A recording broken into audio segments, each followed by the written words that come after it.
ক্ষমতায় যাওয়ার জন্য মানসিক ভারসাম্য হারিয়ে ফেলেছে। জামাতে ইসলাম বাংলাদেশের কোনো স্বাধীন রাজনৈতিক দল নয়। ওনারা আগে লিখতেন জামাতে ইসলামী বাংলাদেশ, আগে জামাতে ইসলাম তারপরে বাংলাদেশ। তা আমার বক্তব্য হলো, কেন এটা লিখতেন? তার মানে জামাতে ইসলাম বাংলাদেশের কোনো স্বাধীন রাজনৈতিক দল নয়, এটা একটা শাখা। আমরা যেমন লিখি জাতীয়তাবাদী দল কুষ্টিয়া জেলা শাখা, ব্র্যাকেটে লিখি।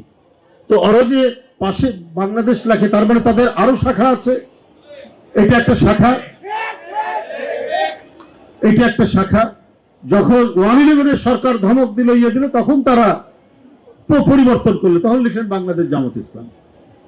এই যে রূপ পরিবর্তন, এই রূপ পরিবর্তন কিন্তু মানে মানুষ ভালো মতো নেয় না। তারপরে ওনাদের লোগো, তাদের পতাকার লোগো 2016 সালে পরিবর্তন করেছেন, আবার এখন এই 2-1 দিনের মধ্যে আবার পরিবর্তন করছেন। আমাদের পতাকা শহীদ রাষ্ট্রপতি জিয়াউর রহমান দলীয় পতাকা যা করে গেছেন এখনো তাই আছে, আমাদের দলের নাম তাই আছে। কারণ আমাদের ঠিকানা, আমাদের বসবাস, আমাদের বেঁচে থাকা, আমাদের জীবন দর্শন হচ্ছে বাংলাদেশ, বাংলাদেশের মাটি, বাতাস, এর নদী, বায়ু, সবকিছু। আমরা মাঝে মাঝে কখনোই ভোল পাল্টাই না। তাই সেই দলের সাধারণ সম্পাদক মহাসচিব যে কথাটি বলেছেন জামাতে ইসলামের যে 50 লক্ষ, এটা আমার কাছে কেন জানি মনে হয়েছে এক ধরনের প্রতারণাপূর্ণ কথাবার্তা।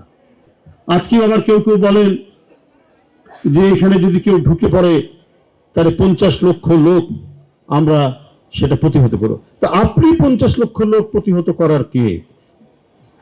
আপনারা এটা জনগণ প্রতিহত করবে। যদি কারো ইচ্ছা থাকে কোনো ধরনের আগ্রাসন চালানোর, আমরা তো শুনিনি যে কোনো দেশ বাংলাদেশে আগ্রাসন চালাবে, হঠাৎ করে কথা বললেন কেন? আবার আপনারাই 5ই আগস্টে বলেছেন যে আমরা ভালো সম্পর্ক গড়ে তুলব পার্শ্ববর্তী দেশের সাথে, কত আওয়ামী লীগকে মাফ করে দেবেন, ক্ষমা করে দেবেন। আজকে আবার বলছেন 50 লক্ষ লোক আপনাদের নিয়ে আপনারা নামবেন।